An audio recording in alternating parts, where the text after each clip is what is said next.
Le régime de Vichy a-t-il sauvé les Juifs? A-t-il tout fait pour essayer de défendre les Français? C'est l'une des affirmations d'Éric Zemmour dans son dernier livre. Et à ces deux questions, Jean-Marie Le Pen, député européen, président d'honneur du Front National, répond par l'affirmative. Ceux qui prétendent le contraire sont victimes de la doxa élaborée depuis la libération. D'autres mots, ceux qui disent le contraire s'appuient sur une version de l'histoire élaborée par les gaullistes. Bonsoir Florian Philippot, vous êtes vice-président du FN, merci d'être avec nous dans BFM Story. Est-ce que vous êtes une victime de la doxa gaulliste ? Non, je suis surtout victime, comme tous les Français, d'une actualité qui est totalement déconnectée de leurs préoccupations. Parce que moi, je veux bien qu'on parle de Vichy, c'était il y a 70 ans, mais aujourd'hui, les problèmes, c'est le chômage, c'est le pouvoir d'achat, c'est l'insécurité, ce sont ces ministres français qui vont se prosterner devant les ministres allemands pour quémander quelques sous, c'est ridicule et c'est honteux pour notre pays. Voilà l'actualité française, l'austérité qui frappe. Alors, sur la question de Vichy, je veux bien qu'on en parle, mais c'est pas ça qui va améliorer le quotidien des Français. Non, mais quand même. Est-ce que vous êtes victime de la doxa gaulliste ? Non, je n'ai pas, contrairement à Jean-Marie Le Pen, vécu effectivement cette période. On n'est pas de la même génération, on n'a pas la même approche. Oui, voilà, ça s'assume. On n'est pas forcément raccord sur ce sujet-là.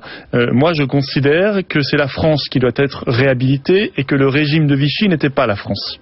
Et que parler en permanence de ces questions-là, c'est l'entretien de la haine. Voilà. Alors, je ne sais pas si ça va durer encore 100 ans peut-être, mais je n'ai pas envie que la France se perde en permanence sur son passé, un passé douloureux, alors qu'elle a des défis à relever immenses pour l'avenir. Voilà. Ça veut dire que c'est dangereux de parler de choses comme ça ? Non, c'est pas dangereux. C'est pas dangereux. Le régime de Vichy était un régime d'occupation étrangère.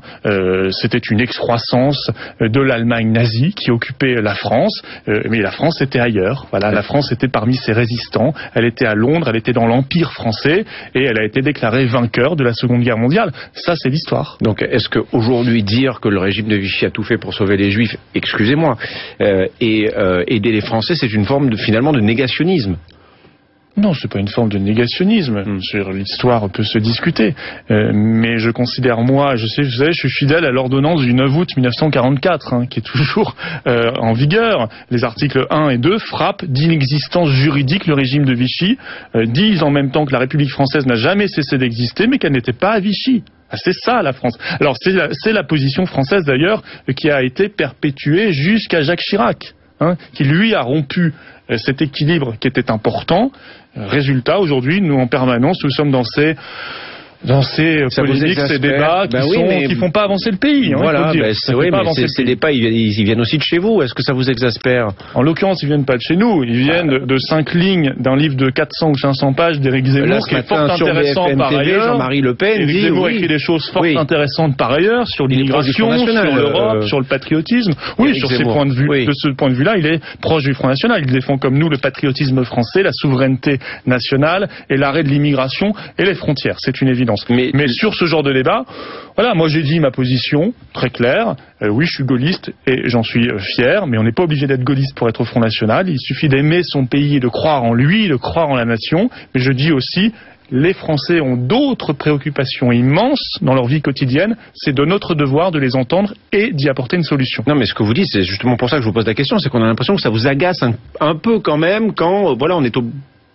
Nous, on vous pose la question parce que Jean-Marie Le Pen, qui est quand même président d'honneur du Front National, vient dire sur notre antenne ce matin, oui, écoutez, Vichy a tout fait pour sauver les Juifs, a tout fait pour aider les Français, etc., etc. Donc on ne peut pas ne pas vous poser la question, même si ça occulte les autres débats. Je ne dis pas qu'on ne doit pas me poser la question, mais je vous dis que ce qui m'agace, c'est pas ça. Ce qui m'agace, c'est simplement que parfois le débat français a du mal à être sur les vrais sujets. Alors heureusement qu'il y a le Front National, le Rassemblement Bleu Marine, pour forcer le débat sur les vrais sujets, parce que sinon personne, par exemple, ne parlerait de la question de l'euro, de Schengen, on va parler d'économie dans un instant. Questions absolument essentielles. Une question quand même, il sert à quoi Jean-Marie Le Pen aujourd'hui au Front National? Il a une expérience immense. Il a fondé le mouvement. Parce que lui, il se décrit comme un grand communicant. Ça aussi, c'est chez nous ce matin.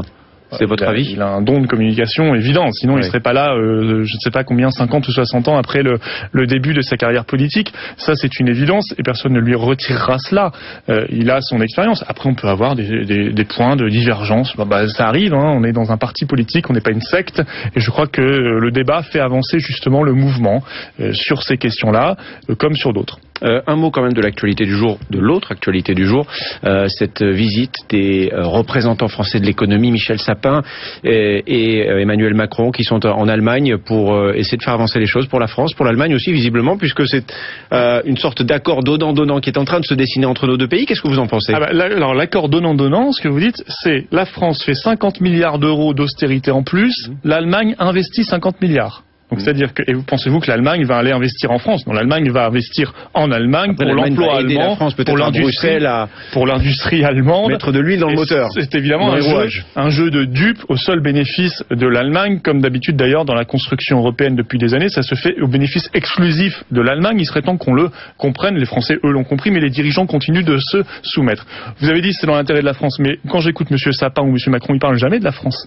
Ils disent il faut réfléchir dans l'intérêt de l'Europe. On peut aussi tout délocaliser en Roumanie. La Roumanie fait partie de l'Europe et ce sera dans l'intérêt de l'Europe. Sauf que ce ne sera pas dans l'intérêt de la France. Non, mais là, l'intérêt de la France, c'est que le budget français soit approuvé, que l'Europe puisse laisser les marges de manœuvre à la France pour se remettre. L'intérêt de la France, c'est qu'elle sorte de ce jeu de soumission, de ce jeu de servitude par rapport à la Commission européenne qui maintenant valide effectivement son budget national. C'est absolument antidémocratique et scandaleux. Les Français avaient dit non par référendum et il faut que la France sorte de cette politique d'austérité. Alors qu'est-ce qu'il faut faire concrètement pour sortir de cette politique d'austérité? Qu'elle fasse de vraies réformes au sens noble du terme, c'est-à-dire qu'elle se réforme, qu'elle retrouve des armes comme une monnaie nationale, qu'elle retrouve une fiscalité beaucoup plus juste pour aider nos PME par rapport aux grandes entreprises qui n'en ont pas besoin, qu'elle fasse du protectionnisme intelligent avec des frontières par rapport à la concurrence déloyale, qu'elle pilote stratégiquement l'économie avec un État stratège. Ça, ce sont de vraies réformes. Vous savez, par exemple,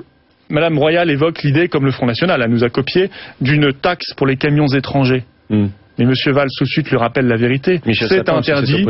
C'est interdit par l'Union européenne. Eh bien, tout ce que je viens de vous dire n'est pas permis par la doxa de l'Union européenne.